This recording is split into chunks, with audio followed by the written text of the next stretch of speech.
Hey, everybody, I'm John Granado. That's Lance Zerline. You can hear us mornings on ESPN 97.5 and 92.5. Hit subscribe if you haven't yet so you get all of our content here at SportsMap HOU. This week, Yainer Diaz, he's broken out. David Hensley hasn't been on the team in weeks, but still has more at-bats than their number 2 prospect. How does Dusty, and I know he loves Maldonado, he's got to get Yainer on the field more, doesn't he? Well, is this the beginning of it? We saw him on Sunday play first base in place of Abreu. We know he can DH, he can play first, he can catch.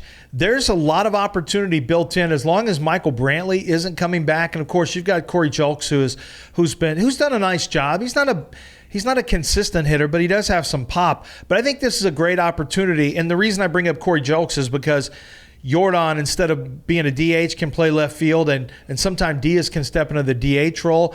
I think there's never been a better time now than Dusty to start exploring, while Diaz is hot, exploring the ability, to play him at multiple spots, whether it's DH, catcher, first base, just to try to maximize the at-bats while he's hot. Because let's face it, John, this is your catcher of the future. Yainer Diaz, we thought it was going to be Corey Lee. Corey Lee may end up being trade bait, potentially. Yep. Or maybe, Yainer Diaz is maybe your first baseman of the future. Maybe Corey Lee is a first baseman. He's got to wait 3 years because Dusty opened up Pandora's box, though. I mean, by putting Yainer Diaz at first base when Abreu has struggled as mightily as he has, then you really, really, really now know, holy cow, Yainer can play there. Holy cow, it's our best lineup.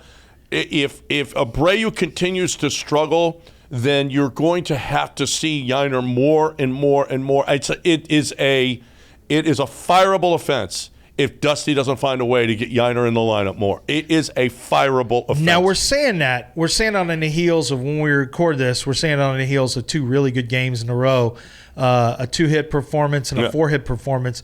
Let's see how he performs against Gausman. Let's see how he performs against better pitchers. But if he continues to hit, the pressure is really going to be on Dusty to try to get him 300 at-bats plus this year. I mean, you really have to find a way to get his bat in the lineup. And he was a good hitter last year in the minors. Yeah, well, listen, you're the one that will cool him off if you don't put him out there. Okay, how do we know how hot you can be? It's one of the most difficult things to have sporadic playing time in Major League Baseball because you're not seeing pitching every day. Now he's on a little bit of a roll. Let him stay out there. Let him continue. And if he continues to hit, now you got to make tough decisions. And you know what? That's Dusty's job. Dusty's job is to make tough decisions. We know how he feels about veterans. We know what he thinks about Maldonado. We know what he thinks about Abreu. He's going to put them out there. But you also got to give a kid who's doing what he's doing a chance to be out there every day.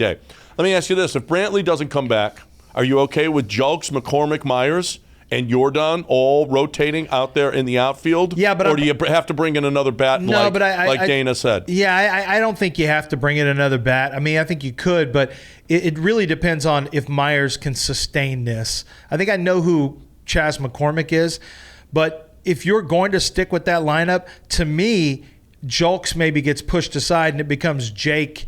And it becomes, you try to start working in Jake and Chaz and maybe some Jordan at DH whenever you're going to do that. I think Julks, to me, is, I like him fine, but if it were between Jake Myers and Corey Julks, I'm probably going Jake Myers from a standpoint of offensive at least. Yeah, I think this is a nice problem to have. I don't think you need another bat.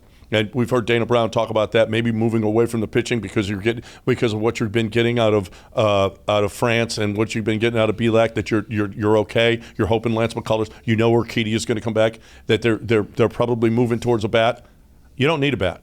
You don't have to give up stuff, minor league stuff. You know what? I think you're in a great spot. Jake Myers, it's a big enough sample size now to know that Jake Myers was the guy before Chas McCormick. Jake Myers might be taking that over again.